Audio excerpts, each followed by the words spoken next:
आप सभी को विदित होगा, उत्तर प्रदेश एलटी ग्रेड या सहायक अध्यापक शिक्षक भर्ती का फॉर्म आज सावन के प्रथम सोमवार अर्थात भगवान भोलेनाथ के दिन से प्रारंभ हो गया है। आशा है आप सभी लोगों ने फॉर्म फिलअप की सारी फॉर्मेलिटीज़ कंप्लीट कर ली होंगी, अर्थात आपने अपना OTR ज़रूर कर लिया होगा, क्योंकि बहुत सारे हमारे बच्चे हैं जिनकी क्वेरीज़ आ रही हैं कि सर अभी हमारा OTR नहीं हुआ, क्या फॉर्म फिलअप नहीं होगा। तो आप सभी को परेशान नहीं होना। आज इस वीडियो में हम देखेंगे कि आपको फॉर्म कैसे फिलअप करना है, उसकी डेट्स क्या हैं, इम्पॉर्टेंट डेट्स, फॉर्म की लास्ट डेट क्या है, करेक्शन कब तक कर सकते हैं, उसकी एलिजिबिलिटी क्या है, या उससे संबंधित जो भी पेपर का पैटर्न क्या है, यानी परीक्षा कब होगी या कितने दिन में होगी, क्या इसमें प्री और मेंस होगा कि नहीं होगा। तो ऐसी तमाम जानकारी हम लोग इस वीडियो में देखेंगे। चल देखते हैं। तो अगर आप देखेंगे जो एलटी ग्रेड सहायक अध्यापक की भर्ती है, ये लगभग 7 साल बाद आपको इसी घड़ी का इंतज़ार था। तो 7 साल बाद आपके जीवन में वो घड़ी आई है कि आप अपनी जो तैयारी करके बैठे हुए हैं उसको आजमा सकें और इस भर्ती में स्वयं को सेलेक्ट या स्वयं को एनरोल करके सफल बना सकें। तो जो एलटी ग्रेड की सहायक अध्यापक की वैकेंसी है, इसकी जो फॉर्म स्टार्ट डेट है वो आज ही है, अर्थात 28 जुलाई से फॉर्म फिलअप लगभग 12 साढ़े 12 बजे से स्टार्ट हो जाएगा फॉर्म फिलअप, और इसकी लास्ट डेट जो है वो 28 अगस्त है, अर्थात 1 महीना आपको पूरा मिलेगा फॉर्म फिलअप के लिए। इसके बाद अगर आपसे कोई मिस्टेक हो गई है तो उसमें करेक्शन के लिए भी आपको 6 दिन लगभग विंडो आपकी खुली रहेगी। 4 सितंबर तक आप लोग इसमें करेक्शन कर सकते हैं। लेकिन इन सब से पहले आपके पास क्या होना कंपलसरी है, यानी OTR होना कंपलसरी है। OTR मीन्स क्या है, one time registration. One time registration होता है, अर्थात आपको बेटा क्या कराना होगा, UPPSC की साइट पे जाके क्या करना है, OTR करना है।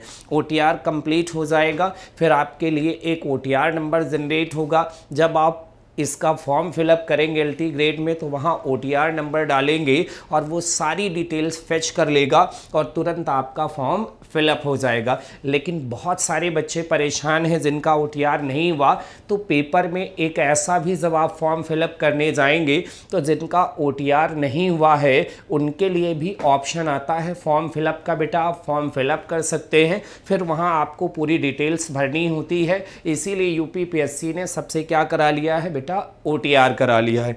अगर आप देखें इस वैकेंसी में तो लगभग अगर आप देखेंगे तो जो इसकी एज अगर सबसे पहले हम लोग बेटे देखें तो एज में बेटा 3 कैटेगरी हो जाएगी, एक UR हो जाएगी, एक OBC हो जाएगी और एक SC ST कैटेगरी होगी। तो जिसमें अगर आप देखेंगे तो जो एज का क्राइटेरिया है, UR मीन्स क्या है बेटा, सामान्य, यानी जो सामान्य वर्ग है तो सामान्य वर्ग की एज क्राइटेरिया जो है 40 साल, यानी 40 साल तक अगर आपकी एज 21 से 40 है तो आप इसमें फॉर्म फिलअप करने के लिए एलिजिबल हैं। यहीं पर अगर आप देखें पिछड़ा वर्ग जो है तो पिछड़ा वर्ग के लिए एज का क्राइटेरिया क्या होगा, वो 21 से 45 वर्ष होगी।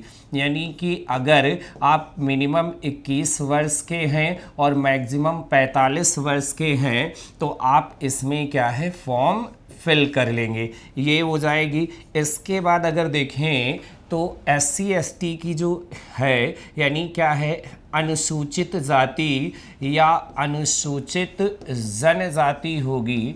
अनुसूचित जाति या जनजाति की जो उम्र है वो कितनी होगी, तो इनकी एज क्या है, 21 से 45 वर्ष होगी, सेम पिछड़ा वर्ग की तरह। तो ये तो आपके पास बच्चों क्या हो गया, एक क्राइटेरिया हो गया कि कितने उम्र के लोग इस फॉर्म को फिल कर सकते हैं। तो सामान्य वर्ग 21 से 40 होना, यानी मिनिमम 21 वर्ष, मैक्सिमम 40 वर्ष होगी। ओबीसी जो है, पिछड़े वर्ग के बच्चे जो हैं वो 21 से 45 वर्ष, SC ST 21 से 45 वर्ष होंगे। ये तो आपसे एज का क्राइटेरिया हो गया।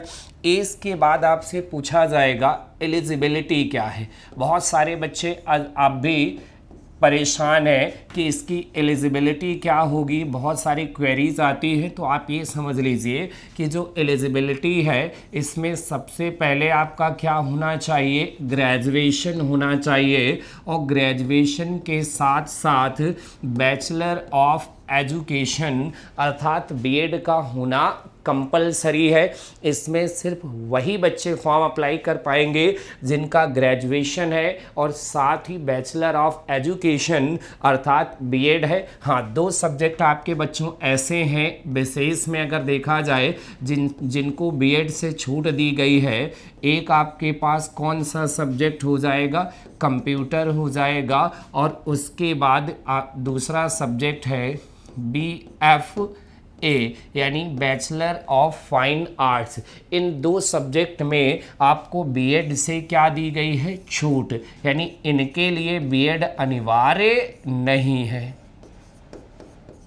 इनके लिए बीएड की अनिवार्यता नहीं है। यानी बच्चों क्या किया गया है कि यहाँ पर इन 2 सब्जेक्ट में बीएड से क्या दी गई है, छूट दी गई।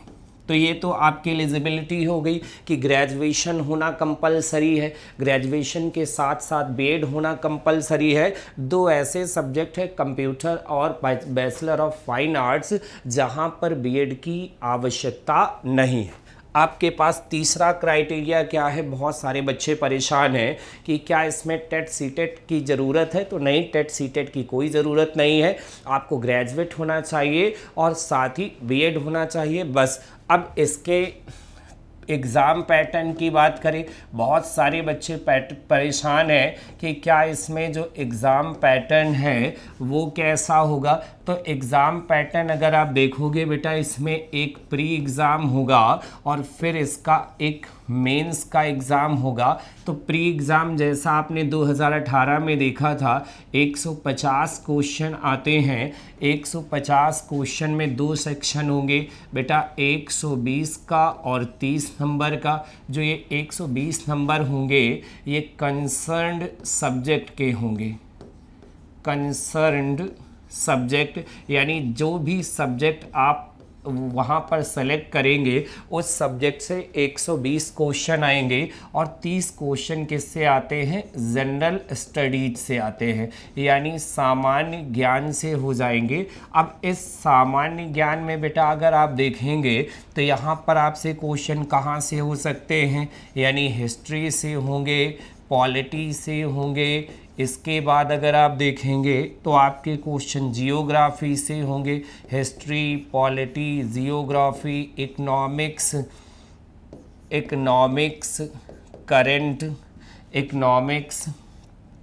करंट, इसके साथ साथ क्या है, करंट, और कुछ क्वेश्चन मैथ्स से भी होंगे। तो इस तरह से आपके ये सब जनरल स्टडीज में क्वेश्चन आएंगे। तो ये एग्ज़ाम पैटर्न, यानी इस पेपर में पहली बार आपके पास बेटा कितने पेपर होंगे, 2 होंगे। प्री होगा और फिर क्या होगा, मेंस में आपको एक चीज़ याद रखनी है कि जहाँ तक ऐसी खबरें हैं कि मेंस में आपका कैसा होगा, तो मेंस का पेपर ऑब्जेक्टिव ना होकर के बेटा कैसा होगा, लिखित होगा। अब ये तो नोटिफिकेशन एकदम आने पर सारी चीज़ें क्लियर हो जाएंगी, लेकिन जो भी मेंस का एग्ज़ाम होने वाला है इसमें पूरा का पूरा ये पेपर बच्चों कैसा होने वाला है, लिखित होने वाला है। तो ये इसका एग्ज़ाम पैटर्न हो गया। अगर आप देखेंगे तो इसमें जो प्री है इसमें निगेटिव मार्किंग, माइनस मार्किंग है, यानी 0.25 की माइनस मार्किंग भी है। अगर आप देखेंगे कैसी है, निगेटिव मार्किंग जो होगी बच्चों वो कैसे होगी, 0.25 की है। तो इसमें प्रत्येक क्वेश्चन के लिए आपसे 0.25 मार्क्स काट लिए जाएंगे। अगर आपका एक क्वेश्चन गलत होता है तो उसमें 0.25 अथवा 1/4 4 नंबर आपका वहाँ से कट जाएगा।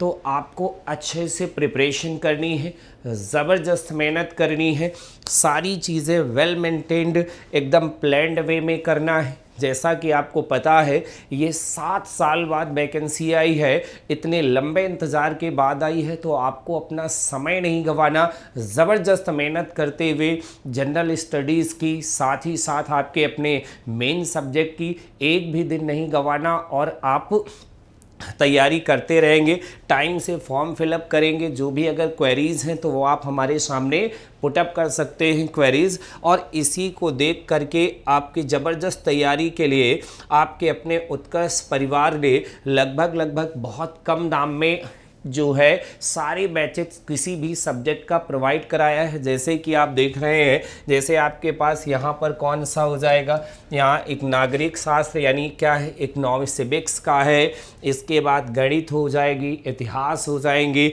या और भी कोई बैच। ये सारे बैच कोई भी बैच आप लेंगे रिकॉर्डेड क्लासरूम रिकॉर्डेड बैचेस हैं और मात्र 2000 रुपये में मिल रहे हैं सारे बैच। कोई भी आप परचेज करेंगे सभी बैच कितने में है, मात्र 2000 रुपये में मिल रहे हैं। तो आप सबको इनका लाभ उठाना चाहिए, अपनी तैयारी को ज़बरदस्त धार देना चाहिए। अगर हिंदी देखेंगे तो हिंदी का जो क्लासरूम रिकॉर्डेड बैच है वो 1600 का है, संस्कृत का जो बैच है वो 2000 का है। तो लगभग नियर अबाउट आपके सारे बैचेज जो है वो लगभग 2000 के अप्रॉक्सी हैं। तो आप अपने समय को बिना गंवाए उत्कर्ष परिवार के साथ जुड़िए, अपनी तैयारी को धार दीजिए और स्वयं की एक सीट इस वैकेंसी में फिक्स करिए, क्योंकि ये बहुत दिनों के बाद ऐसा अवसर आया है कि आप स्वयं की प्रतिभा को साबित कर सकते हैं, स्वयं को उस स्तर तक ले जा सकते हैं जिसका आप इंतज़ार कर रहे थे।